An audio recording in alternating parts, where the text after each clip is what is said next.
L'Ouzbékistan, pays dont la réputation suscite souvent des opinions contradictoires et des débats, peut en 2025 être considéré comme l'un des exemples les plus controversés et marquants de la région centre-asiatique.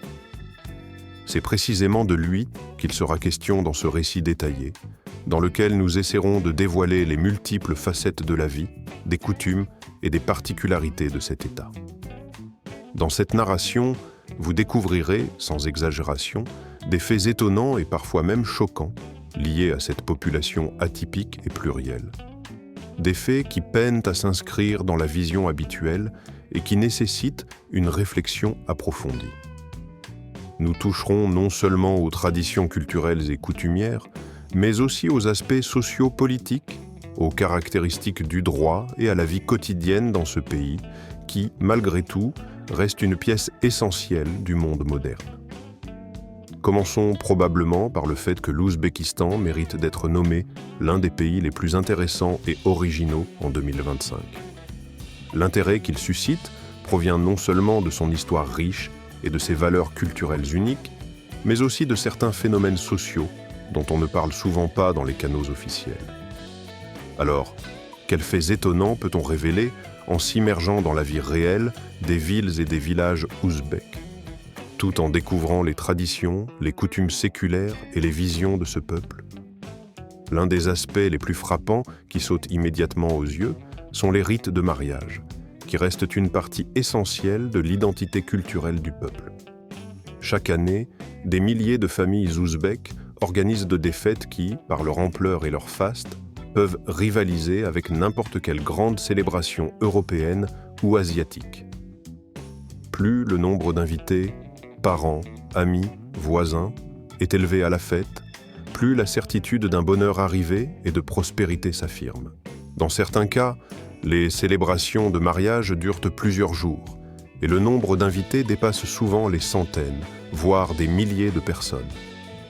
L'atmosphère de ces événements, emplie de joie, de chants et de danse, crée dans le cœur des participants une sensation d'univers festif véritable, où règne la gaieté et la bienveillance.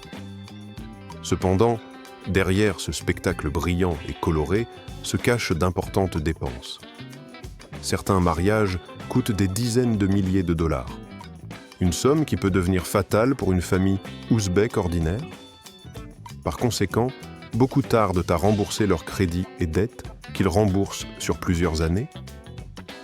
Afin d'éviter une démesure financière, les autorités du pays ont établi certaines limitations sur l'ampleur et le coût des célébrations.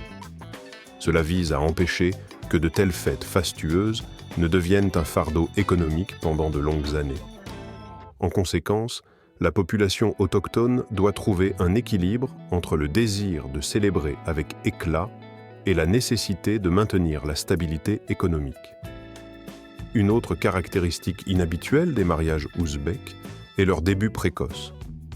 Beaucoup de jeunes mariés, ou plutôt leurs proches et organisateurs, commencent à préparer le jour du mariage dès 6 heures du matin. Pourquoi si tôt? La réponse est simple. Pas pour se dépêcher ou échapper à l'atmosphère de fête, mais plutôt pour permettre à tous les participants de profiter pleinement de moments de convivialité, de danse et de divertissement, ainsi que bien sûr pour que les invités se lèvent à l'heure et puissent se rendre à leur travail ou à d'autres activités. Ainsi, pour beaucoup de mariages ouzbeks, le matin est une période spéciale où l'âme de la célébration se rassemble, tout en s'assurant que tout le monde puisse manger à son aise, danser et ne pas être en retard pour ses responsabilités. Il est important de noter qu'au Ouzbékistan, avant de conclure un mariage, il existe une procédure médicale obligatoire. Contrairement à certains pays européens, aux États-Unis ou dans certains États asiatiques, où ce type de vérification n'est généralement pas strictement contrôlé, dans ce pays, subir un examen médical n'est pas une simple formalité, mais une nécessité absolue. Sans obtenir un certificat officiel de bonne santé des futurs époux, il est impossible de finaliser l'enregistrement du mariage. Lors de cet examen médical, vérifie la présence de maladies infectieuses, de risques héréditaires et de l'état général de santé. Les autorités et la société considèrent cela comme un outil important pour réduire la propagation des infections, protéger les générations futures et diminuer le nombre de maladies génétiques. L'initiative concerne aussi bien les hommes que les femmes. Et pour les citoyens ouzbeks, même une seule fois enregistrée, la situation chrétienne requiert une confirmation sous forme de documents spéciaux. Cela souligne l'importance d'une telle procédure en tant que garantie, en quelque sorte, d'une attitude responsable envers le mariage et la santé future de la famille. En ce qui concerne la culture et les traditions liées au mariage et à la vie de famille, le peuple ouzbek possède un tableau traditionnel très particulier et coloré. Parmi les plus connus figurent de nombreux rites et cérémonies de mariage qui se transmettent de génération en génération et demeurent une composante essentielle de l'identité nationale. Ils incluent non seulement des festivités somptueuses et des costumes éclatants, mais aussi de danses anciennes, des chansons, des plats rituels et des pratiques uniques pour accueillir les jeunes mariés. Tout le pays vit selon ses traditions et chaque célébration est une fête éclatante où participent non seulement les jeunes générations, mais toute la communauté environnante, familles, voisins et amis. Tous partagent la joie tout en cherchant à préserver la richesse des traditions, en l'incorporant dans le présent, parfois en la complétant avec de nouveaux éléments reflétant l'ère du changement et de la mondialisation.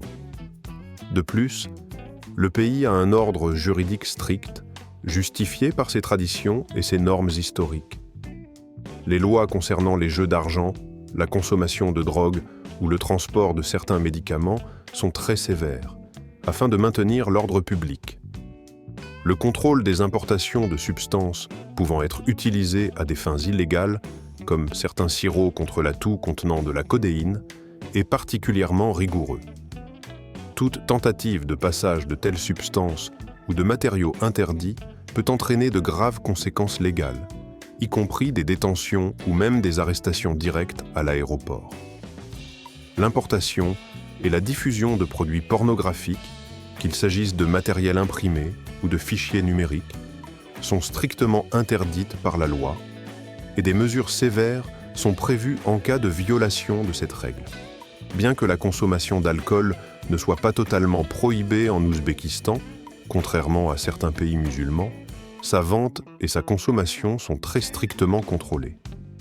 Il est interdit aux personnes de moins de 20 ans de boire de l'alcool et de fumer, et les magasins vendant des boissons alcoolisées ou des produits du tabac se voient appliquer de lourdes amendes, voire la suspension ou le retrait de leur licence, ce qui rend le processus de vente fortement réglementé. La consommation excessive d'alcool en public est également fermement déconseillée. Il est toléré de participer à des réunions modérées en famille ou entre amis, mais toute démonstration de comportement inapproprié, le bruit ou les conflits peuvent rapidement nuire à l'image de la personne et provoquer le mécontentement des autres. Il est aussi essentiel de se rappeler des différences en matière de photographie. Prendre en photo des sites militaires ou des bâtiments officiels est formellement interdit, et la violation de cette règle peut entraîner des amendes, la confiscation de l'équipement ou, dans les cas les plus graves, une expulsion du pays. Bien que le pays soit majoritairement musulman, les autorités appliquent une politique de restriction concernant le port du hijab et la longueur des barbes, notamment dans les écoles et les institutions publiques. La position officielle est que ces symboles pourraient être associés à l'extrémisme religieux et qu'ils sont en contradiction avec la politique de modernisation et de développement laïque. La Constitution de l'Ouzbékistan confirme le statut du pays en tant qu'État laïque et toute manifestation religieuse, en particulier celles exhibant des symboles religieux en public, est strictement réglementée. Passons maintenant à la discussion sur la beauté, qui jouit d'une renommée internationale. Les femmes ouzbèques sont légitimement considérées comme l'une des plus belles représentantes du sexe féminin en Asie. Lorsqu'on évoque des pays connus pour leur population féminine exceptionnelle, l'Ouzbékistan est souvent perçu comme une véritable trouvaille, à la fois inattendue et agréable. Les femmes de cette nation portent en elles le patrimoine ethnique le plus ancien, qui comprend des traits et des caractéristiques culturelles séculaires, distinguant leur apparence de celle des autres peuples de la région. Leur look reflète des traits d'une beauté asiatique marquée. Des yeux profonds et intelligents, des cheveux noirs intenses qui scintillent au soleil, une peau chaude et dorée possédant une certaine luminosité, ainsi qu'une grâce naturelle dans leurs mouvements. Il est généralement admis que le climat chaud, sec et clair du pays confère à leur peau un éclat particulier, tandis que leurs traits faciaux gagnent en expressivité et en charisme. Parfois, au sein d'un groupe de femmes ouzbèques, on peut découvrir une étonnante diversité d'apparences. Certaines d'entre elles ont des traits plus européens, et ces exemples sont plus fréquents qu'on ne pourrait le penser. L'un des exemples les plus marquants est la célèbre chanteuse Diora, dont l'apparence combine des traits tant de la beauté orientale que de la beauté occidentale, ce qui rend son image véritablement unique. Cette apparence mixte et l'histoire millénaire du peuple créent une impression profondément captivante. Un aspect particulièrement important est que, contrairement à de nombreux pays musulmans traditionnellement conservateurs, où il est prescrit aux femmes de couvrir entièrement leur visage et leur corps, en Ouzbékistan, la situation est tout autre. Ici, les femmes jouissent d'une liberté beaucoup plus grande dans le choix de leur habillement. Elles peuvent porter des tenues modernes ou traditionnelles variées, ce qui reflète leur droit à la liberté personnelle et à un choix indépendant de style, rendant ainsi les femmes ouzbèques encore plus attirantes et confiantes en elles-mêmes. Et si l'on parle non seulement de l'apparence extérieure, mais aussi de la force de l'esprit et du caractère, les femmes ouzbèques méritent un respect particulier. Elles se distinguent par leur courage, leur capacité à surmonter les difficultés et à préserver leur dignité, même dans les temps les plus difficiles. Dès l'époque soviétique, des tentatives timides encourageaient les femmes à poursuivre leur étude, à participer activement au travail et à prendre part à la vie culturelle, scientifique et artistique du pays. Cette période est devenue le point de départ pour la formation d'un fort élan féminin dans le territoire de l'actuel Ouzbékistan. Et de nombreux acquis des décennies passées continuent de jouer un rôle important à ce jour. Après la chute de l'Union soviétique, les valeurs islamiques traditionnelles ont été à nouveau revitalisées dans le pays, et les rites religieux ont connu un renouveau. Cependant, les acquis de l'époque soviétique ont été conservés, car aux femmes, il a été donné la possibilité d'étudier, de travailler et d'exprimer leurs capacités. Aujourd'hui, les femmes ouzbèques sont actives et s'affirment avec assurance dans divers domaines de la vie sociale. Par exemple, environ 17,5% du total des acteurs politiques du pays sont des femmes, ce qui représente une part assez notable, surtout en comparaison avec d'autres États de l'espace post-soviétique. En particulier, ce chiffre dépasse 9,8%, enregistré en Russie, et se classe troisième après la Biélorussie et la Lettonie parmi toutes les anciennes républiques soviétiques. Ces chiffres témoignent d'un progrès significatif et des possibilités qu'ont les femmes dans la sphère politique. Sur le plan culturel, les différences sont également visibles et très prononcées. Les villes, avec leur infrastructure moderne et leur atmosphère ouverte, rendent les femmes plus confiantes et amicales. Elles abordent facilement les rencontres avec des étrangers, sont prêtes à communiquer et à nouer de nouvelles relations. À l'inverse, les femmes des campagnes et des villages sont plus conservatrices, valorisent profondément les valeurs familiales et traditionnelles. Ces femmes considèrent que la famille et son bien-être constituent les priorités principales, ce qui constitue une base solide pour leurs relations conjugales. En conséquence, leurs relations sont souvent plus réservées et basées sur le respect mutuel, la confiance et la responsabilité. Ainsi, malgré la relative facilité à rencontrer une femme ouzbèque, obtenir son cœur et fonder une famille solide et sincère constitue une étape bien différente, beaucoup plus complexe et responsable. L'une des ressources naturelles majeures du pays est l'or, symbole essentiel de richesse et de prospérité pour de nombreux peuples. L'Ouzbékistan occupe la 4e place dans le classement mondial en termes d'extraction de ce métal précieux. Ce n'est pas un hasard. Ce pays possède plusieurs grands gisements d'or et de vastes mines, parmi lesquels se distingue particulièrement la carrière unique de Murunto, ouverte en 1950. La taille de cette gigantesque mine à ciel ouvert impressionne véritablement. Elle s'étend sur 3,5 km de long, environ 2,5 km de large, et dépasse 600 mètres de profondeur, faisant d'elle l'une des plus grandes au monde en superficie et en volume de production. On peut la comparer à une énorme cicatrice traversant le désert, rappelant avec éclat la richesse souterraine du pays. À ce jour, environ 1600 tonnes d'or y ont été extraites. Mais les experts sont convaincus que les réserves enfouies dans le sous-sol pourront assurer la production au moins jusqu'en 2032. Cependant, l'or n'est pas la seule richesse précieuse dont jouit l'Ouzbékistan. Le pays est également célèbre dans le monde entier pour son or blanc, le coton, qui occupe une place honorable dans le commerce international. Selon les estimations des spécialistes, ce produit national figure parmi les 5 plus importants au monde en termes d'exportation de fibres de coton, représentant environ 4 à 5% de la production mondiale. Ce chiffre est très significatif, témoignant de l'importance du coton pour l'économie du pays et sa politique d'exportation.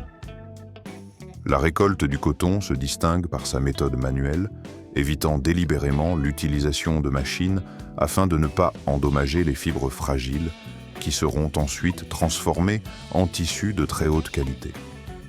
Chaque saison, des millions de travailleurs et travailleuses participent à la récolte et au traitement du coton.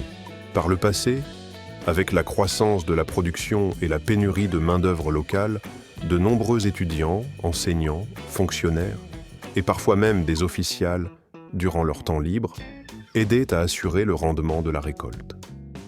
En fin de compte, ce travail ardu et méticuleux permet au pays non seulement de conserver sa position sur le marché mondial, mais aussi de créer des emplois, de soutenir le développement agricole et d'assurer la stabilité économique. Grâce aux richesses de la nature, au talent et à la persévérance de ses citoyens, l'Ouzbékistan continue d'avancer avec confiance, conservant son statut d'acteur important sur le marché mondial des ressources et des produits. Outre ses riches réserves d'or véritable et blanc, le pétrole et le gaz naturel, le pays possède encore une autre richesse naturelle précieuse et unique, les dînes. Ces fruits emblématiques sont cultivés depuis plus de 2 millénaires, témoignant de traditions ancestrales de culture et de sélection des variétés. Aujourd'hui, dans le pays, on dénombre plus de 150 variétés différentes de ces fruits juteux, chacune ayant son goût et son arôme unique. Parmi elles, on trouve des variétés étonnantes. Par exemple, des pastèques noires à la chair rouge vif, très sucrée, qui impressionnent par leur couleur et leur saveur inhabituelle, ainsi que des melons dorés, si parfumés qu'à l'époque, ils étaient exclusivement destinés à servir aux monarques et à la haute noblesse. Certaines variétés, comme le célèbre melon Mirzakul, ont acquis une renommée mondiale. Ce melon est apprécié pour sa tendreté exceptionnelle, sa douceur et son parfum, et il est actuellement exporté en Europe et au Moyen-Orient, où il se vend à des prix élevés, bien supérieurs au coût moyen des fruits importés. Et vous, quelle était votre opinion personnelle sur la question ? Est-ce que l'envoi des étudiants récolter le coton dans le passé était simplement une exploitation ou une expérience de vie particulière et une formation à la responsabilité ? Personnellement, je pense que l'idée de quitter l'école pour travailler dans les champs pouvait sembler être une opportunité attrayante et intéressante, capable d'enseigner de précieuses leçons, discipline, autonomie et respect du travail. Et vous, quelle vision vous paraît la plus proche ? Peut-être partagez-vous mon avis ou, au contraire, pensez-vous que de telles actions constituent une forme de coercition ? Quoi qu'il en soit, je serai heureux d'entendre votre opinion et vos commentaires sur ce sujet. Passons à un aspect suivant. Numéro 5. les stations de métro les plus propres et les plus belles du monde. Quand quelqu'un évoque le nom de l'Ouzbékistan, et surtout sa capitale Tachkent, la première chose qui vient à l'esprit est son métro. Et ce n'est pas un hasard. Le métro de Tachkent est justement considéré comme l'un des plus élégants, esthétiquement attractifs et soignés au monde. Chaque station est une véritable œuvre d'art architecturale et design. Des murs en marbre, des lustres en cristal scintillant, des vitraux, des motifs finement réalisés, certains remontant à l'époque soviétique. Tout cela rend les trajets souterrains non seulement pratiques, mais aussi transforme le métro en un musée souterrain, rempli d'art et d'histoire. Certaines stations évoquent de somptueuses salles de palais, riches et majestueuses, comme sorties des résidences royales. D'autres rappellent l'atmosphère des anciens théâtres soviétiques, avec leurs détails décoratifs et leur esthétique solennelle. Il existe des stations inspirées par l'astronomie, utilisant des motifs d'étoiles et de planètes, ainsi que d'autres décorées selon des thèmes folkloriques ou historiques, racontant l'histoire du pays. Il n'est pas surprenant que de nombreux touristes viennent ici non seulement pour prendre le métro, mais aussi pour admirer ces chefs-d'œuvre souterrains en détail et prendre des photos souvenirs. En même temps, le métro de Tachkent impressionne non seulement par sa beauté, mais aussi par sa propreté impeccable. Les sols dans les stations brillent comme des miroirs, créant une sensation de propreté et d'ordre absolu. Il n'y a ni déchets, ni graffitis, ni miettes, tout est maintenu dans un état parfait. Le nettoyage est effectué 24h/24 et les habitants de Tachkent traitent leur station avec un soin et un respect particuliers. Ils sont fiers de leur métro et le considèrent comme un patrimoine de la ville. C'est pourquoi ils veillent non seulement à la propreté, mais aussi à préserver une atmosphère de magnificence et d'ordre. Beaucoup plaisantent, même en disant que c'est plus propre ici que dans beaucoup d'hôpitaux, ce qui témoigne de la culture de propreté et d'ordre qui règne en ville. Cependant, les particularités de l'Ouzbékistan ne se limitent pas aux traditions ancestrales et à la beauté des stations souterraines.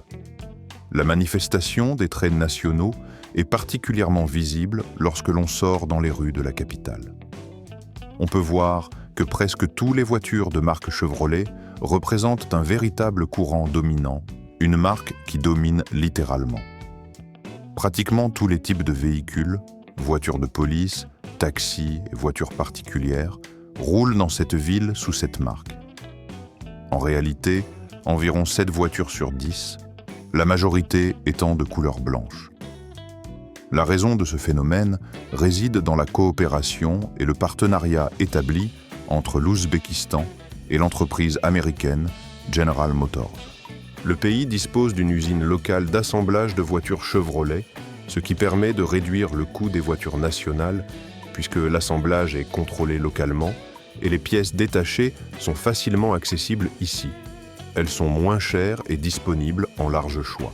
De plus, les exonérations fiscales en vigueur rendent l'achat de ces voitures particulièrement attractif pour les automobilistes locaux. Il n'est pas nécessaire d'être riche pour faire du propriétaire d'une voiture moderne, fiable et esthétique une réalité. Ajoutez à cela un climat sec et chaud, typique de la région, où les voitures blanches se chauffent beaucoup moins rapidement et restent plus fraîches sous les rayons du soleil. Tout cela explique pourquoi les Chevrolet blanches dominent sur les routes de la ville et du pays dans son ensemble. Se déplacer dans les rues de la capitale n'est pas seulement une habitude, mais une véritable aventure. Il n'est même pas besoin d'avoir une application ou un GPS adapté. Il suffit de lever la main et n'importe quel passant ou conducteur qui passe s'arrêtera pour offrir son aide ou partager une course.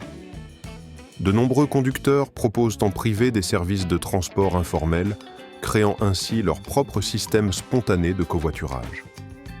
C'est une solution rapide et peu coûteuse pour se déplacer en ville. Il suffit de convenir du prix à l'avance, car la plupart des véhicules n'ont pas de compteur traditionnel, et le tarif est fixé d'un commun accord. Si vous n'êtes pas très porté sur la négociation, il faudra probablement payer un peu plus que prévu, mais cela reste nettement moins cher qu'un appel de taxi, ou une réservation officielle. Tachkent est une ville qui occupe une place honorifique en tant que la plus grande agglomération et la plus multi-ethnique de la région. Sa population dépasse 2 500 000 habitants, ce qui témoigne de son importance en tant que centre administratif, culturel et économique majeur. Cette ville n'est pas seulement la capitale du pays, mais aussi le véritable cœur, l'âme indissociable de tout l'Ouzbékistan. C'est ici que se concentrent les principaux instituts politiques, commerciaux et culturels, façonnant le visage de l'État et son développement. Son âge est particulièrement remarquable. L'histoire de Tachkent remonte à plus de 2000 ans. Au fil des siècles, depuis l'Antiquité, elle est restée un nœud commercial important, connu pour sa position stratégique sur la légendaire route de la soie. Cet héritage ancien et riche en commerce a laissé un patrimoine culturel et architectural d'une richesse incroyable, qui continue d'émerveiller et d'impressionner. Outre ses traditions commerciales forgées au fil des siècles, Tachkent est particulièrement renommée pour son végétation. Malgré le climat aride et chaud de l'Asie centrale, la ville possède de nombreux parcs, avenues ombragées et jardins antiques qui lui donnent presque l'aspect d'un oasis de verdure au milieu du désert ou des dunes arides. Cette particularité distingue radicalement Tachkent des autres villes de la région, où prédominent souvent des paysages désertiques ou steppiques dépourvus de végétation. Dans son architecture se mêlent de manière étonnante éléments des anciennes traditions et styles modernes. Cela est particulièrement évident après la tragédie de 1966, lorsque un puissant tremblement de terre détruisit complètement une grande partie de l'ancien centre-ville. À cette occasion, selon la décision des autorités soviétiques, il fut décidé de reconstruire la ville, qui renaquit alors de ses ruines. L'architecture moderne combine de vastes et propres places conçues dans le style soviétique avec de délicates constructions islamiques, dont beaucoup datent de l'époque médiévale. L'un des symboles les plus remarquables de Tachkent est la place Amir Timur, le nom du grand chef militaire et conquérant, devenu un symbole de force et de sagesse dans l'histoire. Un autre point de repère notable est la tour de télévision qui s'élève à 375 mètres au-dessus de la ville, la plus haute construction en Asie centrale, visible de loin, et servant d'importants repères pour les voyageurs. Sur le plan culturel et religieux, Tachkent est célèbre pour ses nombreux sanctuaires et lieux de puissance. En premier lieu, il s'agit des complexes religieux et des sites saints qui attirent pèlerins et touristes du monde entier. La célèbre et mondialement reconnue est notamment le complexe de Khast Imam. À l'intérieur de ce site unique repose l'un des manuscrits du Coran les plus anciens et vénérés qui, selon la légende, aurait plus de 10 siècles depuis sa rédaction. Cette relique inestimable fait de Khast Imam une étape incontournable pour tous ceux qui s'intéressent à l'histoire, à la religion et à la culture. Mais Tachkent n'est pas seulement le centre de la spiritualité et des traditions religieuses. Cette ville est depuis de nombreux siècles un nœud commercial important reliant l'Orient et l'Occident. La preuve la plus éclatante en est le légendaire marché Chorsu, l'un des plus anciens marchés encore en activité en Asie centrale, dont l'histoire remonte à plus d'un millénaire, à l'époque florissante de la célèbre route de la soie. Le nom de ce marché se traduit par carrefour, ce qui n'est pas un hasard. C'est ici que se tenaient les rencontres entre commerçants de différents pays, où s'échangeaient marchandises, connaissances et histoires. Au fil du temps, Chorsu est devenu le cœur du commerce et de la culture régionale, où, sous un immense dôme de couleur turquoise, construit encore à l'époque soviétique, se rassemblent toutes sortes de produits et d'arts traditionnels de l'Orient et de l'Asie centrale. Ce dôme n'est pas seulement une architecture ornementale. Il crée une atmosphère particulière, remplissant chacun de ceux qui entrent ici d'un sentiment de luxe oriental intemporel et d'hospitalité traditionnelle. À l'intérieur du marché, au rez-de-chaussée, on vend de la viande et du poisson frais, conférant à cet endroit une atmosphère vibrante, presque capitale. Aux étages supérieurs, on trouve toutes sortes d'épices, de noix, d'herbes aromatiques et de fruits solaires, soigneusement disposés dans des assiettes et des plateaux, imprégnant l'air de parfums riches. Tout autour est vivant et dynamique, rempli de mouvements, de sons et d'odeurs indescriptibles, à la fois intenses et palpables. Au-delà de la partie couverte du dôme du marché, s'étend un marché en plein air où des centaines de vendeurs proposent des tissus, de la céramique, des outils et des objets d'artisanat traditionnels. Ce lieu dépasse largement le simple commerce. C'est un voyage vivant dans le passé et le présent de l'Ouzbékistan, sa riche histoire et ses traditions populaires. Passons à un autre aspect, son histoire, qui montre que l'Ouzbékistan est une terre marquée par le destin séculaire, ayant traversé les mains de nombreuses grandes empires et États. Au fil des siècles, diverses puissances se sont succédées, laissant chacune leurs traces, leurs traditions et leurs monuments. Initialement, cette terre était habitée par d'anciennes tribus iraniennes qui ont laissé les premières traces de leur culture. Plus tard, les Perses y arrivèrent et fondèrent un puissant État qui eut une influence considérable sur le développement de la région. La conquête grecque n'épargna pas ces terres. À l'époque d'Alexandre le Grand, des caravanes traversaient la région et des forteresses y étaient construites. Ensuite, pendant plusieurs siècles, le pouvoir était exercé par l'empire Koushan, qui laissa un riche héritage culturel. Puis vinrent les Huns, les tribus turques et enfin les conquérants arabes. Tout cela témoigne d'une histoire longue, riche en événements, en culture et en alternance de grandes dynasties, chacune contribuant à façonner l'identité unique de cette terre ouzbèque. Les Arabes introduisirent l'islam dans la région, et c'est grâce à eux que Boukhara devint l'un des centres les plus importants du savoir scientifique et spirituel.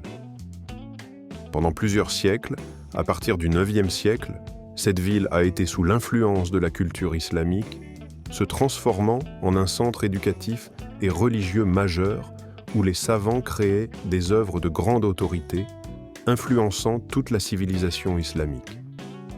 Pendant cette période, des sages, des philosophes et des théologiens affluaient de toute la région, des hommes désireux de comprendre la vérité et de partager des connaissances qui devinrent non seulement le patrimoine de la région, mais aussi du monde entier.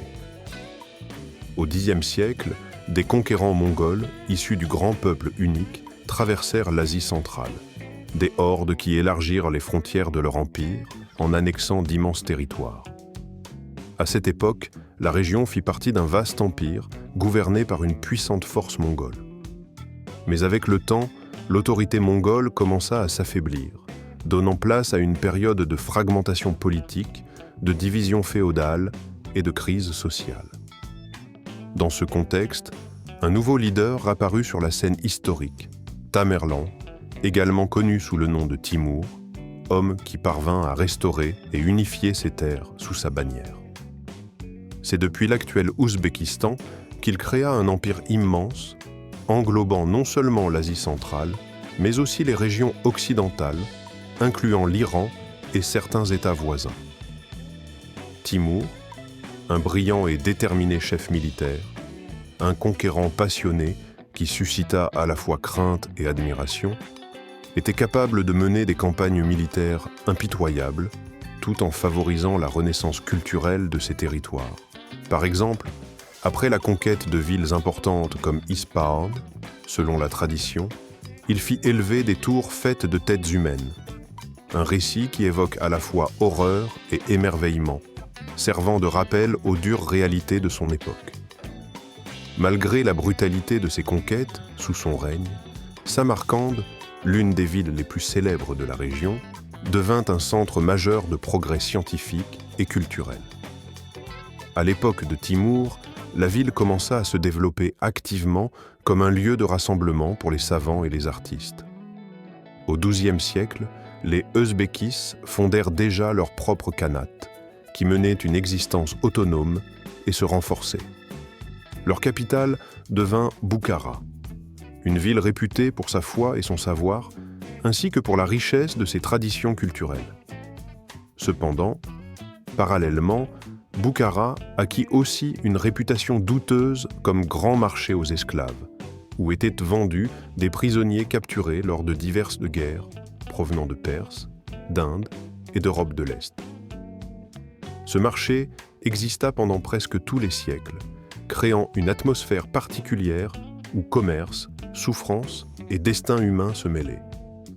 Ce n'est qu'avec le début de la perestroïka et des réformes qui suivirent, après la mort du premier président, Islam Karimov, que des changements plus doux commencèrent dans le pays. Des tentatives de libéralisation et d'amélioration des relations extérieures furent entreprises. Des mesures furent prises pour ouvrir l'économie, apportant certains changements positifs dans le domaine social. Le numéro 8, telle est parfois la référence à un pays qui, sans accès à la mer, dispose néanmoins de ses propres plages. L'Ouzbékistan est l'un des 2 pays sur la planète sans littoral, situé parmi des États similaires, également dépourvus d'accès à la mer, car ses voisins sont eux aussi des pays enclavés sans accès aux espaces aquatiques. Bien que cela puisse sembler une limitation, l'histoire de ce pays a autrefois été différente. Il y a quelque temps, son territoire était traversé par une vaste étendue d'eau appelée la mer d'Oural.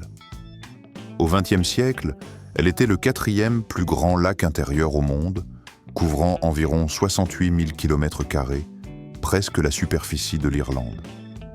À cette époque, elle représentait un centre important de pêche, employant des dizaines de milliers de personnes. Dans ses ports et sur ses usines de transformation de poissons, jusqu'à la moitié de toute la capture exportée par l'Union soviétique était produite, assurant l'emploi d'un grand nombre de gens et approvisionnant le marché intérieur.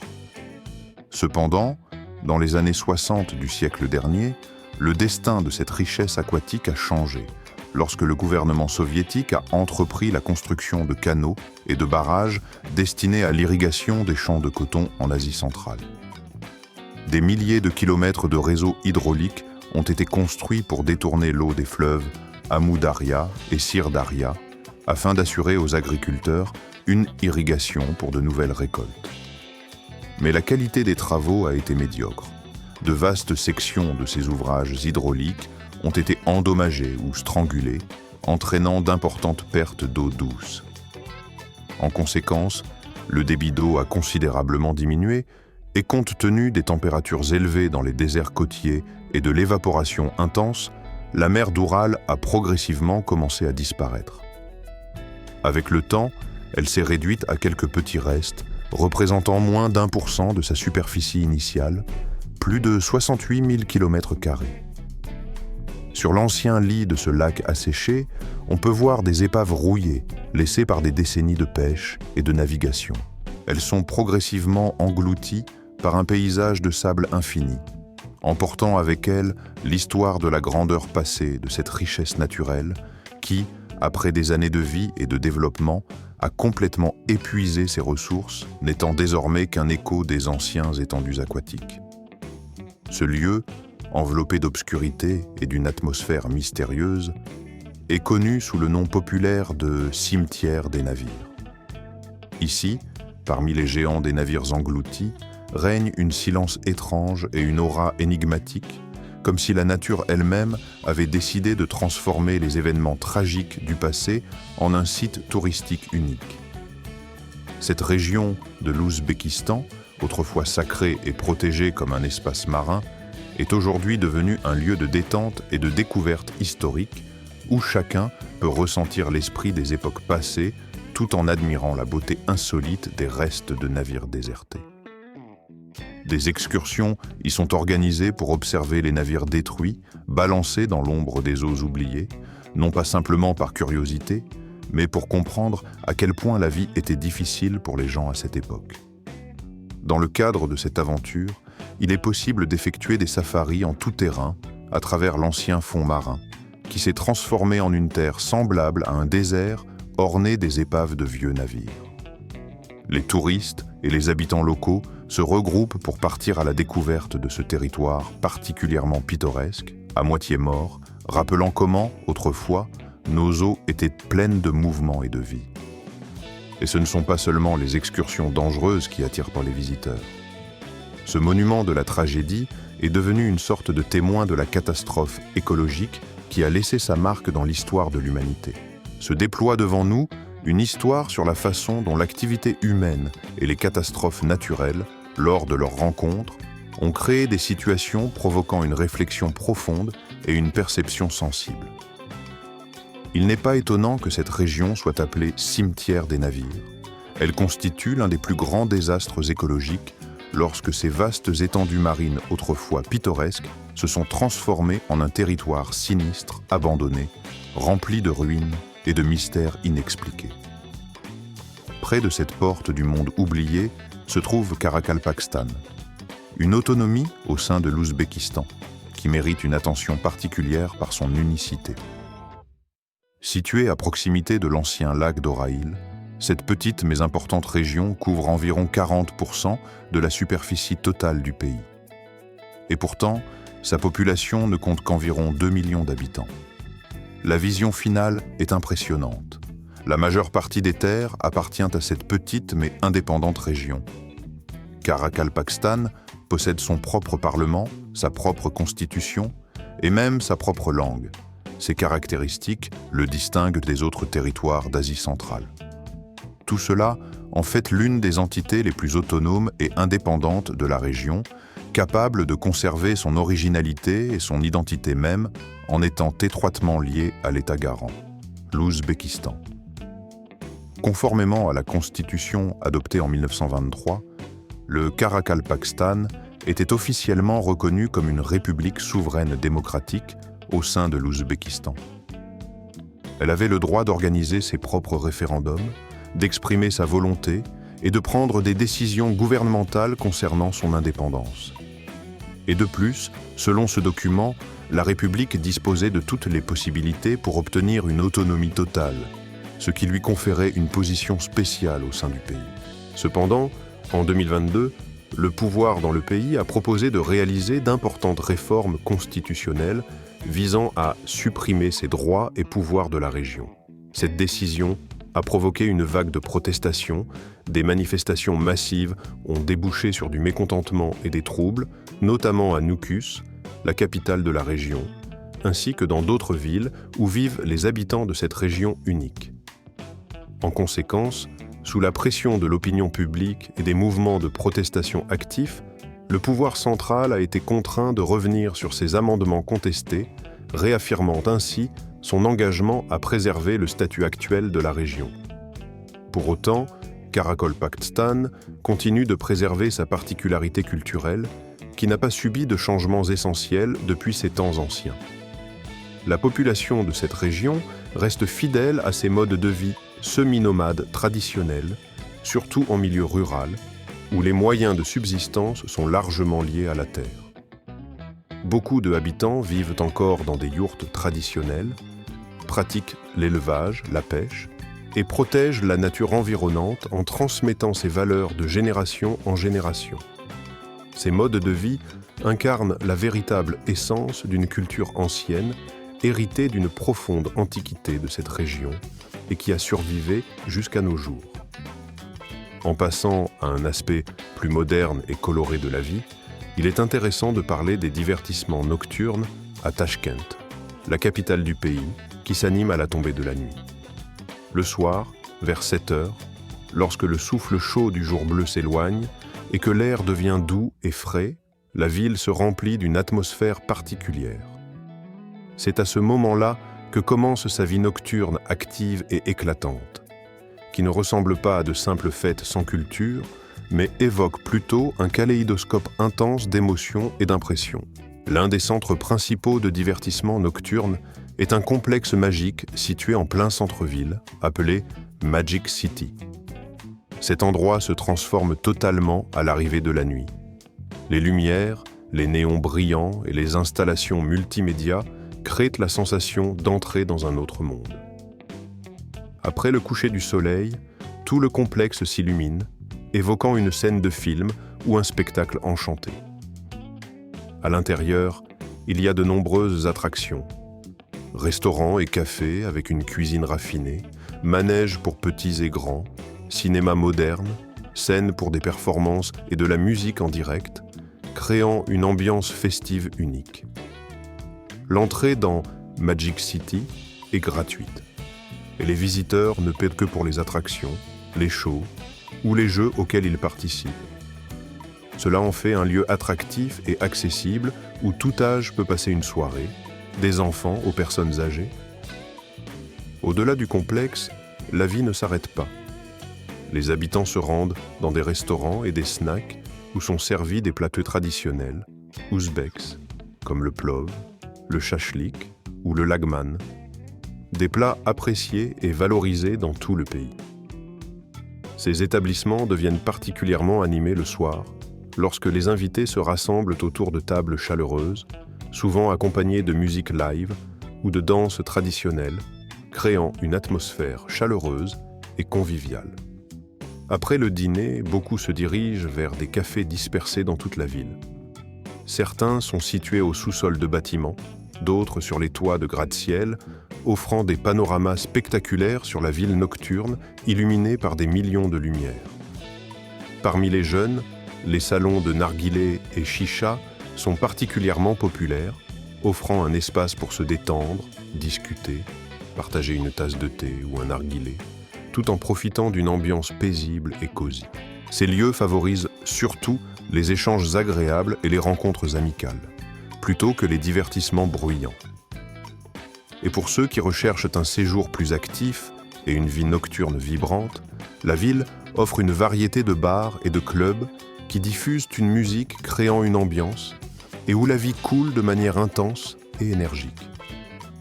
La particularité la plus étonnante pour de nombreux voyageurs est la façon dont les femmes participent à la vie nocturne de la ville de manière libre et décomplexée. Elles sont habillées avec goût et modernité, sans excès de retenue ni conformisme imposé par des règles strictes, ce qui est souvent constaté dans les pays islamiques. Dans ces établissements, elles retrouvent leurs amis, se promènent dans des rues confortables ou profitent de la soirée dans des restaurants, des bars ou des lounges, sans aucune restriction. Ce niveau de liberté et d'ouverture attire les touristes désireux de découvrir le véritable visage de cette ville et de ses habitants. Ouverts, accueillants et confiants en eux-mêmes. Non loin de cette vie urbaine animée se trouve un lieu que l'on peut légitimement considérer comme le cœur du pays. La ville de Samarcande, l'un des monuments les plus célèbres et reconnaissables de l'Ouzbékistan.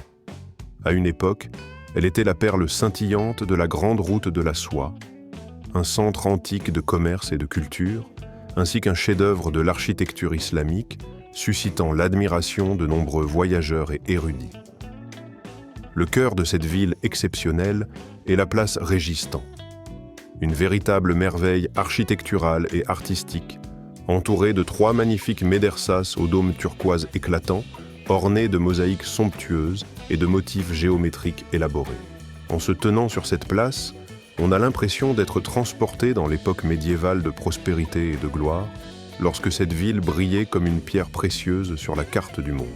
À proximité de Samarcande se trouve la ville de Boukhara, que l'on peut qualifier de véritable musée à ciel ouvert. Elle abrite dans son cœur plus de 140 monuments historiques célèbres et importants. Le symbole le plus célèbre de cette ville est le minaret Kul-Choistan, d'une hauteur de 45 mètres, faisant partie du complexe Iqbal. Ce minaret se dresse ici depuis près de 9 siècles, impressionnant par sa grandeur et la finesse du travail des artisans de l'époque. Une construction qui ressemble à une œuvre d'art témoigne du savoir-faire et du talent des anciens architectes et bâtisseurs.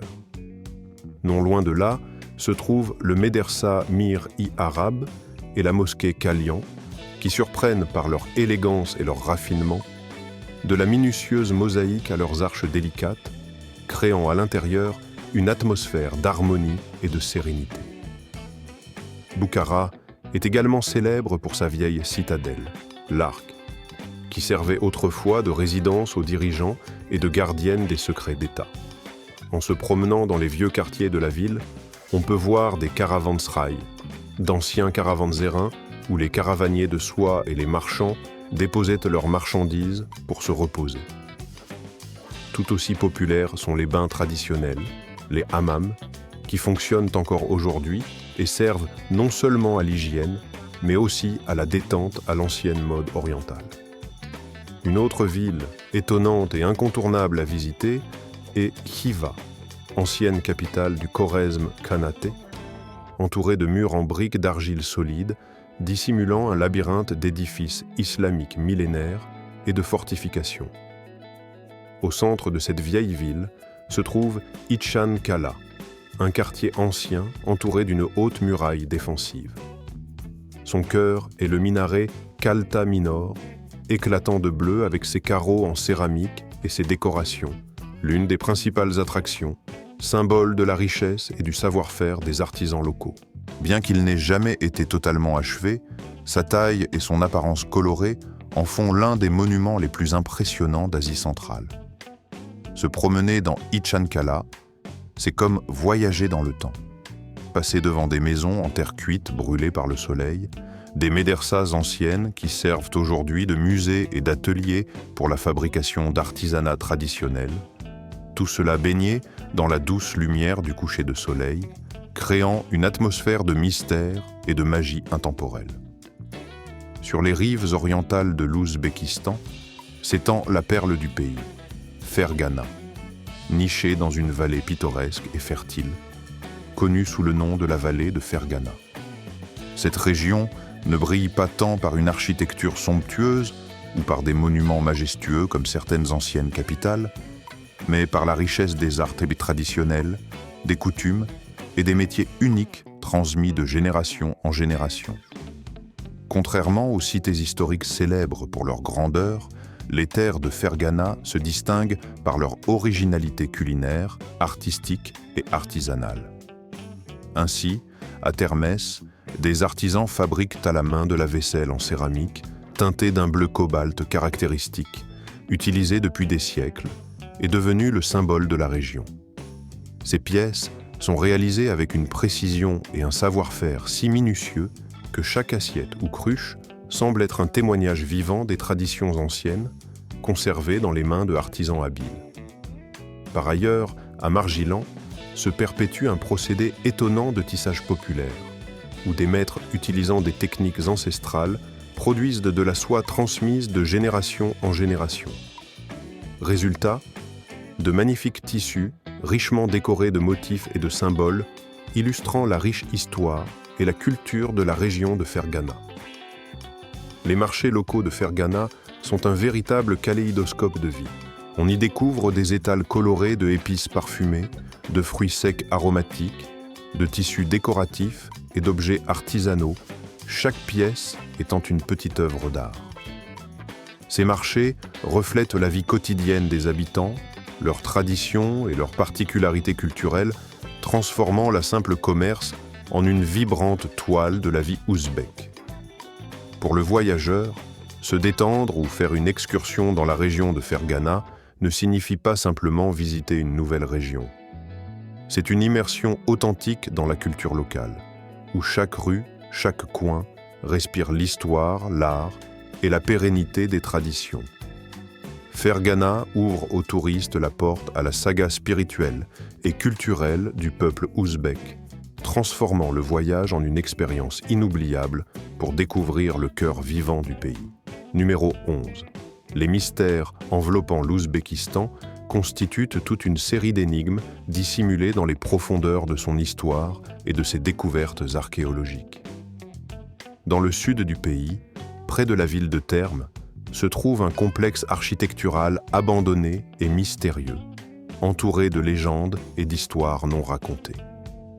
Cette ancienne ville s'appelle Kompertepa, un lieu où, semble-t-il, le temps s'est arrêté. Aujourd'hui, il ne reste que des ruines témoignant d'un passé de splendeur, des murs délabrés, de grandes portes et des tours de garde usées par le temps. Mais lorsque les archéologues ont commencé des fouilles systématiques, ils ont découvert dans ces ruines des trésors qui témoignaient en fait d'une époque prospère, depuis longtemps révolue. On y a trouvé des pièces de monnaie réalisées selon un style grec, des tessons de poterie ornés d'anciens motifs, ainsi que des restes de fondations de bâtiments, indiquant l'existence d'un grand et important établissement.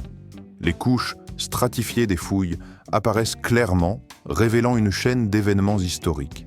Compère-Tepa était vraisemblablement habité de façon ininterrompue depuis l'époque des conquêtes d'Alexandre le Grand jusqu'à celle du règne du royaume Kushan. Ce qui est particulièrement intéressant, c'est qu'une légende est née dans cette région, liée à l'un des plus anciens et mystérieux villes, Alexandrie de l'Oxus, qui, selon la rumeur, aurait pu se trouver précisément ici. Parmi les hypothèses qui suscitent aussi l'intérêt des chercheurs, figure celle selon laquelle cette région pourrait abriter la ville perdue, fondée par le célèbre chef militaire il y a plus de 2000 ans, mentionné dans les chroniques grecques.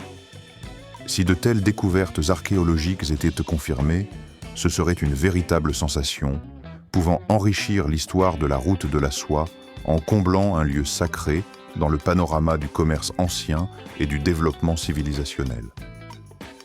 En se déplaçant vers le nord, près de la ville de Navoi, une autre région mystérieuse et énigmatique s'offre aux chercheurs. Une gorge connue sous le nom de Sarmish. Dans cette gorge profonde et étroite se trouvent plus de 10 000 images rupestres anciennes, taillées et gravées dans les roches il y a entre 3 et 4 000 ans.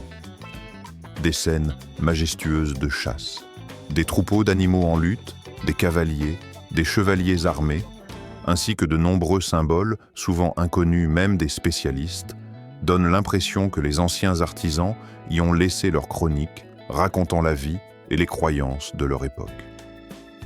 Certaines images montrent des outils et des vêtements, avec de nombreux détails qui dépassent clairement leur époque, ce qui a longtemps perplexé les scientifiques et suscité de nombreux débats sur leur origine historique.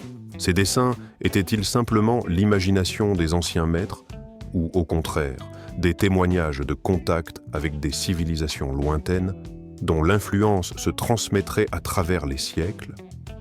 La question reste ouverte. Dans les traditions locales, il est également parlé de figures luminescentes inhabituelles et de flammes mouvantes qui apparaissent périodiquement sur les rochers lors des nuits lunaires ou avant l'orage, semblables à des torches scintillantes. Malgré les explications populaires des scientifiques concernant des minéraux luminescents réagissant à l'humidité, l'étude de ce phénomène présente aussi des caractéristiques inattendues. Des anomalies magnétiques ont été enregistrées, provoquant une certaine confusion parmi les experts. Tout cela indique que le mystère de la gorge de Sarmish conserve toujours ses secrets et que les possibilités des technologies modernes pourraient peut-être, à l'avenir, mettre en lumière ces énigmes anciennes en rassemblant légendes et réalités. À ce jour, aucune explication unique et définitive n'a été trouvée à toutes ces énigmes entourant la gorge de Sarmish. Ce lieu étonnant, par son mélange de découvertes archéologiques et de phénomènes encore inexpliqués, demeure l'un des endroits les plus mystérieux et captivants de tout le territoire d'Ouzbékistan. Chaque énigme y est comme une boule de laine emmêlée, que l'on ne se hâte pas de démêler, mais que l'on rassemble en un tout pour créer une atmosphère unique de mystère et de fascination, suscitant chez les chercheurs et les voyageurs un intérêt sincère et un désir d'en apprendre plus. C'est précisément parce que ce lieu mêle éléments de civilisation ancienne, monuments archéologiques et phénomènes naturels inexpliqués qu'il occupe une place particulière parmi les sites les plus mystérieux du pays. De nombreux scientifiques et aventuriers, en venant ici, cherchent des réponses à des questions anciennes, tentant de comprendre la nature de ces formations étonnantes et de ces phénomènes inexplicables qui relient monuments historiques et anomalies naturelles en un tout cohérent. Mais jusqu'à présent, aucune explication définitive n'a été trouvée, ce qui rend la gorge de Sarmish d'autant plus attirante et mystérieuse, en la transformant en un lieu peuplé de légendes fascinantes et d'hypothèses multiples. Cet endroit semble attirer le regard et l'oreille intérieure de l'homme, séduisant par sa mystérieuse beauté et son charme inexplicable. En fin de compte, c'est le secret de cette région de nature et d'ancienneté qui donne aux visiteurs l'impression d'avoir pénétré un espace unique, rempli d'histoire et de mystères d'époques révolues.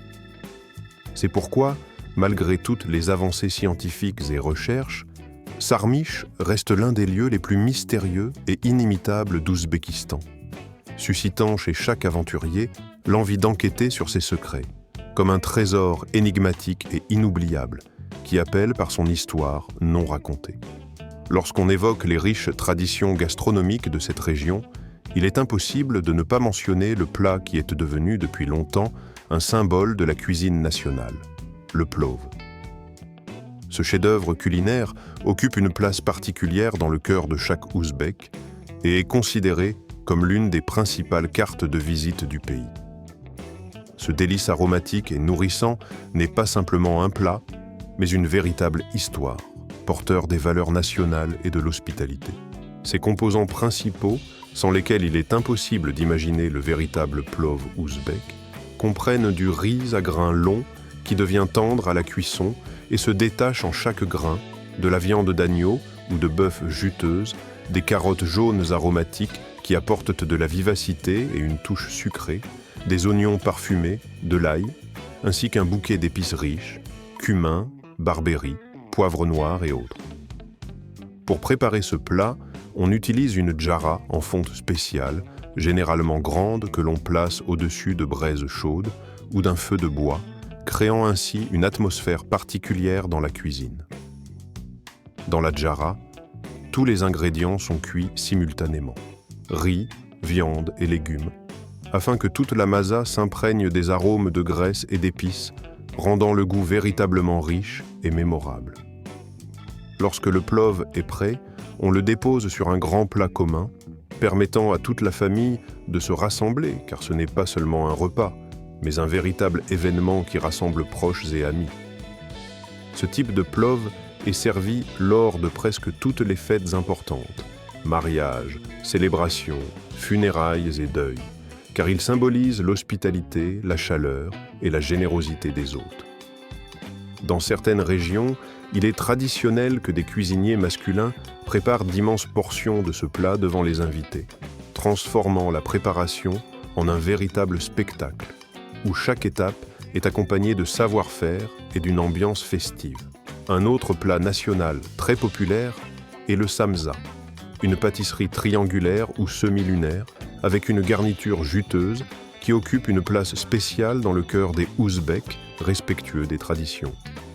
À l'intérieur se trouve une garniture faite de viande de mouton ou de bœuf haché, mélangée à du gras, des oignons et des épices parfumées riches, tandis que la pâte est façonnée à partir de farine de blé finement étalée. Il faut étirer la pâte très finement afin qu'elle devienne à la fois croustillante à la cuisson et prenne une belle teinte dorée appétissante. La particularité de ce plat réside dans sa méthode de préparation. Dans sa version classique, le samsa est cuit dans des tandirs en terre cuite, des fours verticaux, où la haute température crée une saveur fumée unique et une croûte brillante et croustillante. Grâce à ce procédé, la croûte obtient une teinte dorée caractéristique, tandis que les couches internes restent tendres, juteuses et molles.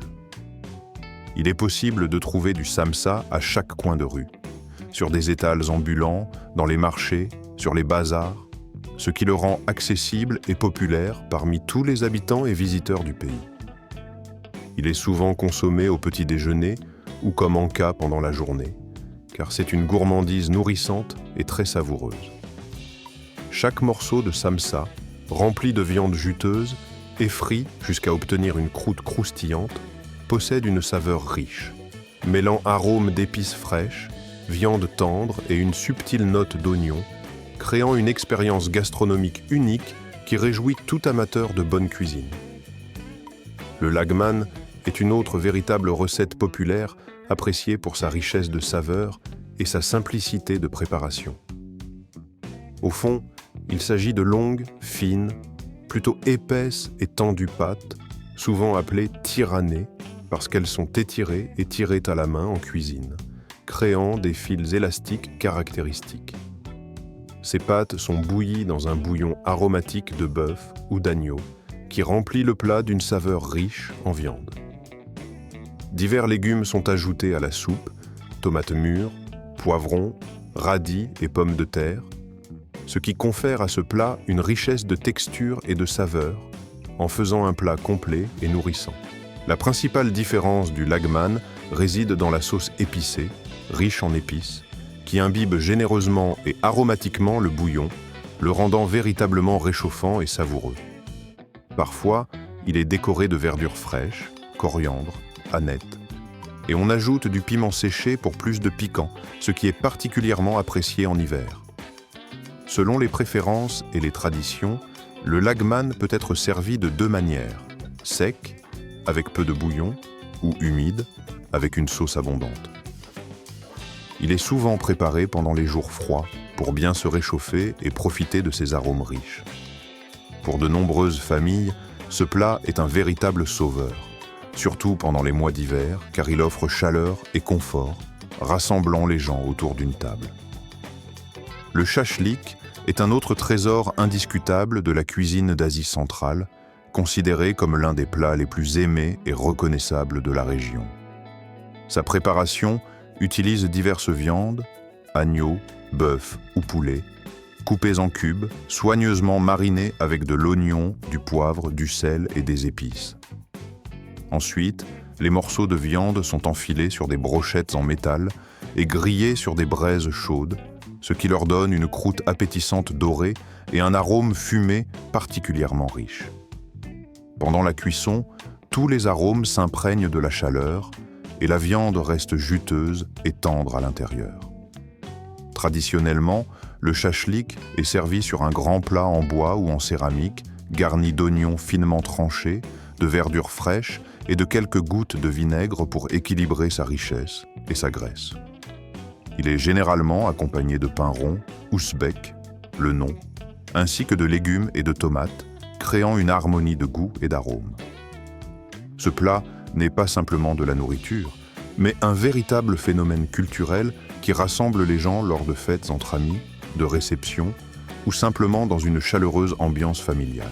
Partout où l'aventure mène les voyageurs, la dégustation de shashlik suscite toujours des sourires et de la chaleur, séduisant par sa simplicité et sa finesse dans la préparation. En ce qui concerne les marchés et festivals festifs en Ouzbékistan, ils se distinguent par leur programme traditionnel riche et coloré. Parmi eux, occupe une place particulière le festival annuel dédié à la Navrouz, une fête qui tombe approximativement le 21 mars selon le calendrier grégorien moderne, mais qui trouve ses origines dans l'ancien calendrier perse et symbolise l'arrivée du printemps, le renouveau de la nature et le réveil de la vie. Ce festival est une célébration vive et colorée, où l'on peut voir partout des danses folkloriques, des chansons, des costumes éclatants, des ateliers d'artisanat traditionnels et, bien sûr, une grande variété de délices culinaires nationaux. Le Navrouz n'est pas simplement une fête de la nature, mais une célébration de l'unité du peuple, de sa culture et de ses riches traditions. Dans les rues des villes et des villages, on organise des feux d'artifice, des fêtes populaires avec des jeux et des défilés, ainsi que des marchés colorés où l'on peut acheter des objets d'artisanat, des souvenirs, des costumes traditionnels et différentes gourmandises. Cette fête rassemble les gens, recréant une atmosphère de joie et d'optimisme, annonçant l'arrivée du printemps nouveau et laisse à chacun des souvenirs inoubliables, surtout pour ceux qui se trouvent au centre de la vie culturelle ouzbek ce jour-là. Le Navrouz n'est pas seulement un jour, mais un événement festif d'envergure et de longue durée, comprenant toute une série de cérémonies solennelles, riches en coutumes et rituels traditionnels. Ces célébrations servent de lien essentiel, unissant non seulement des familles isolées, mais aussi des communautés entières, créant une atmosphère de chaleur, d'unité et de joie. Pendant la période de préparation, les gens nettoient soigneusement leur maison, la mettent en ordre et la décorent avec des éléments nationaux colorés, symboles de renouveau et de nouveaux départs. Il est également important de préparer de nouveaux vêtements gala qui seront portés lors des rituels traditionnels et des rencontres avec les invités. Lors de la fête, il est courant de rendre visite à la famille et aux amis, renforçant ainsi les liens et exprimant souci sincère et bienveillance. Une place particulière dans le repas traditionnel du Navrouz occupe un plat spécial, le soumalak. C'est une douceur nourrissante et particulière, préparée à partir de blé germé et de farine, soigneusement mélangée puis mijotée lentement dans de grandes marmites pendant presque plusieurs heures. Les femmes se rassemblent autour de ce processus, remuant continuellement le contenu, créant une atmosphère agréable, emplie de bruit, de rires et de chansons délicates. Pendant cette étape, elles chantent souvent des chansons populaires, jouent des mélodies anciennes et racontent des histoires captivantes, transmises de génération en génération. Cette tradition symbolise l'amitié, l'harmonie et le renouvellement constant, car le soumalak n'est pas seulement un plat, mais l'un des symboles vibrants de l'esprit festif et de l'unité. Lors des festivités en l'honneur du Navrouz, les rues se remplissent littéralement de sons de musique populaire, chansons, instruments traditionnels, courses de chevaux, jeux folkloriques, compétitions de lutte et autres disciplines sportives. En ces jours, les enfants portent des costumes colorés et vifs, semblables à des personnages de contes de fées, et participent avec enthousiasme aux jeux de fête remplissant les rues de cris de joie et de rire. Les adultes sortent également dans les rues pour danser et chanter à ciel ouvert, créant une atmosphère véritable de joie populaire. Tous les participants à cette célébration accueillent le Nouvel An avec sincérité, chaleur et de vifs souhaits, symbole de renouveau et d'espoir nouveau, entourés de rires, de sourires et d'un sentiment sincère d'unité. Car Navrouz a toujours rappelé l'importance de la paix, de l'amitié et de l'amour de la vie. En août, selon une ancienne tradition, le pays célèbre un autre événement important, devenu une tradition attendue par beaucoup. Le Festival international de musique classique, nommé Charkh Taronalari. Ce forum musical se tient dans la magnifique ville de Samarcande, sur la légendaire place du Régistan, un lieu qui fut autrefois le centre culturel et historique de toute la région de l'Asie centrale.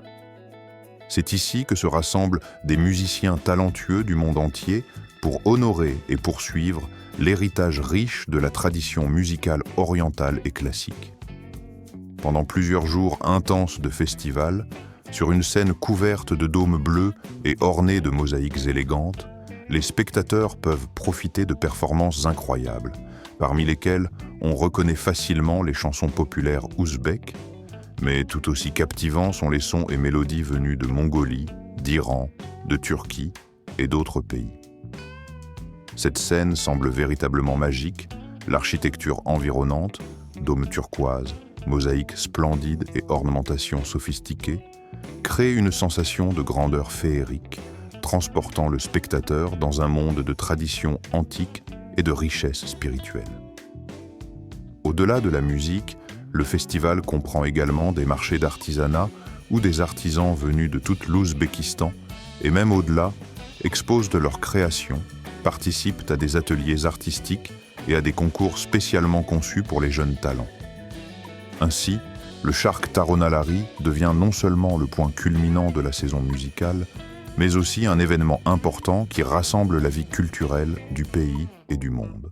Il constitue l'un des événements internationaux les plus prestigieux en Ouzbékistan, renforçant les liens entre métiers, traditions et arts, tout en stimulant le développement des arts populaires et artisanaux. Après cet événement émouvant, arrive septembre, et dès ses débuts commence l'une des fêtes les plus colorées et mémorables, le Festival de la soie et des épices, organisé dans la vieille et légendaire Boukhara. C'est une ville dont l'histoire est liée à l'époque de la Grande Route de la Soie, lorsqu'elle était un point indispensable sur les routes commerciales et un centre d'échange culturel entre diverses civilisations. La fête ramène traditionnellement la ville à ses temps dorés, riches en couleurs, en arômes et en une diversité culturelle exceptionnelle. Pendant les jours du festival, les rues de Boukhara se remplissent de tissus de soie aux teintes vives, de nuances de broderie, d'arômes d'épices fraîches, de boissons parfumées au thé et de plats raffinés venus de toute la région. Des artisans d'art, des artistes et des tisserands venus de tout l'Ouzbékistan se réunissent ici pour montrer leur savoir-faire et vendre leurs meilleures œuvres, transformant la ville en une immense foire en plein air. La solution la plus raisonnable et la plus sûre consiste à effectuer l'échange de devises uniquement dans des banques officielles ou des bureaux de change agréés, même si le taux est légèrement moins avantageux. Cela réduit considérablement le risque de conséquences désagréables. Un autre point tout aussi important est d'assurer sa propre sécurité dans les lieux publics. Dans les grandes villes et sur les routes touristiques très fréquentées, il faut être particulièrement vigilant avec ses effets personnels afin d'éviter les petits vols ou les situations indésirables. Ainsi, une planification prudente, une attitude attentive face aux réalités actuelles et la connaissance des règles principales contribueront à rendre votre voyage en Ouzbékistan agréable, sûr et inoubliable, en vous permettant de profiter pleinement de son riche héritage, de son hospitalité et de sa culture unique. L'Ouzbékistan peut en général être considéré comme un pays où il est relativement sûr de voyager, car ces terres sont connues pour leur calme et leur accueil. Cependant, même dans ces régions paisibles, surtout dans les endroits très fréquentés, des incidents désagréables peuvent parfois se produire, par exemple des vols à la tire. Cela se ressent particulièrement dans les marchés bondés, comme le célèbre Chorsu Bazar à Tachkent, ou lors des bazars du soir dans les villes anciennes, par exemple à Samarcande. Dans ces lieux, emplis de couleurs vives et d'une grande diversité de marchandises, les touristes, souvent occupés à photographier les beautés ou à acheter des souvenirs, deviennent plus vulnérables. Il est donc essentiel de respecter les mesures de précaution. Il ne faut pas garder les objets de valeur à découvert, surtout dans la foule. Il est préférable de les mettre dans des poches ou de porter de petits sacs à bandoulière fermés à clé. Il est conseillé de ne pas laisser sans surveillance les téléphones ou appareils photo que vous utilisez pour capturer des moments importants, afin qu'un pickpocket ne profite pas d'un moment d'inattention. Sur les marchés locaux, où le rapport qualité-prix peut varier considérablement, il est important de savoir négocier. Il ne faut pas accepter immédiatement le premier prix. En comparant plusieurs stands, on peut remarquer que les mêmes foulards en soie ou boîtes d'épices se vendent à des prix différents. Cette tactique est courante dans le commerce sur les marchés. Les vendeurs proposent souvent des prix gonflés en espérant que l'acheteur commencera à marchander et pourra faire baisser le coût à un prix plus raisonnable. Ne pas faire preuve d'initiative peut amener à payer le double du prix initial. Il est donc conseillé de parcourir plusieurs étals, de comparer les prix et seulement après cela, effectuer ses achats. La patience et la capacité à négocier sont presque toujours payantes et permettent d'économiser une somme importante. En ce qui concerne les déplacements à l'intérieur du pays, il faut faire attention aux règles de vérification des bagages lors des correspondances ou du passage de frontières dans les gares ferroviaires. Les trains inter-États en Ouzbékistan sont un mode de transport pratique et assez développé, reliant les principales villes telles que Tachkent, Samarcande, Boukhara et d'autres. Cependant, dans certaines stations, la vérification des bagages peut être stricte. Les inspecteurs peuvent inspecter le contenu des valises, surtout s'il y a des soupçons quant à la transport de marchandises interdites ou restreintes. Parfois, des situations surviennent où la transporting d'alcool ou de médicaments soulève des questions pour les contrôleurs. Il n'était pas rare que des boissons alcoolisées sans reçu ou des médicaments en grande quantité soient confisqués. Afin d'éviter tout malentendu, il est recommandé de garder les médicaments dans leur emballage d'origine et d'apporter seulement la quantité nécessaire pour la durée du voyage, en évitant les stocks excessifs. La chose la plus importante est de se rappeler que, malgré l'hospitalité et la sécurité du pays, connaître certains détails spécifiques augmente considérablement le confort et la tranquillité du voyageur. Par exemple, faire un échange d'argent correct, être attentif dans la foule et avoir une bonne aptitude à négocier, Tout cela rend le voyage non seulement agréable, mais aussi plus sûr. En ce qui concerne le coût d'un voyage en Ouzbékistan, il convient de noter qu'il se démarque par sa grande accessibilité, surtout pour les touristes étrangers. Les prix y sont très modérés comparés à ceux du reste du monde.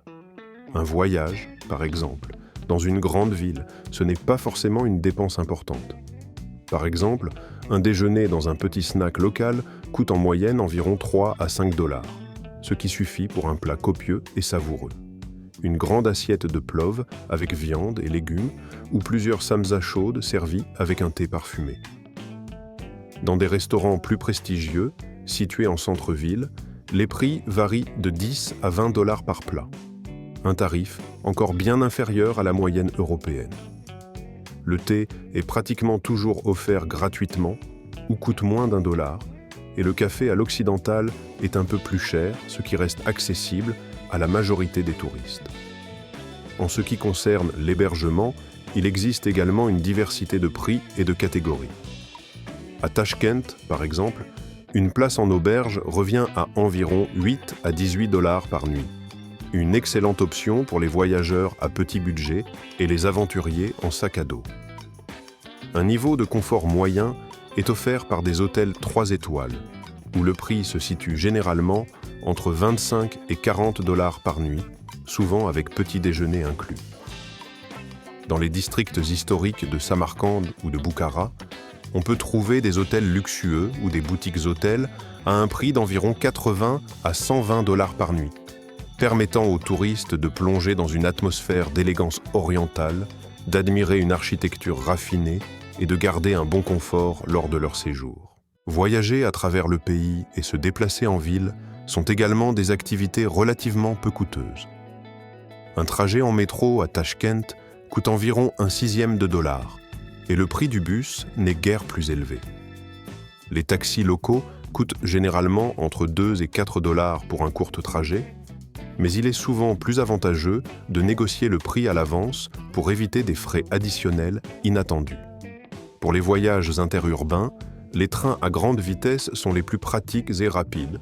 Par exemple, la ligne Tachkent-Samarcande d'une longueur d'environ 300 km, dont le coût du trajet est d'environ 8 à 15 $, combinant confort et rentabilité. Sur les marchés locaux, où la vente se fait directement avec les vendeurs, l'achat de fruits, légumes, épices ou objets artisanaux est très peu coûteux. 1 kg de fruits frais coûte environ 1 à 2 $, et la variété proposée est souvent impressionnante par sa richesse et sa qualité. En négociant un peu, il est possible d'obtenir ces produits à un prix encore plus avantageux, ce qui fait du shopping en Ouzbékistan un plaisir agréable et une occasion de s'immerger complètement dans la culture et les traditions locales. En moyenne, les voyageurs qui partent à la découverte de l'incroyable et coloré Ouzbékistan peuvent profiter de leur séjour dans ce pays, avec une sensation de confort et de sérénité, en dépensant environ 30 à 50 $ par jour.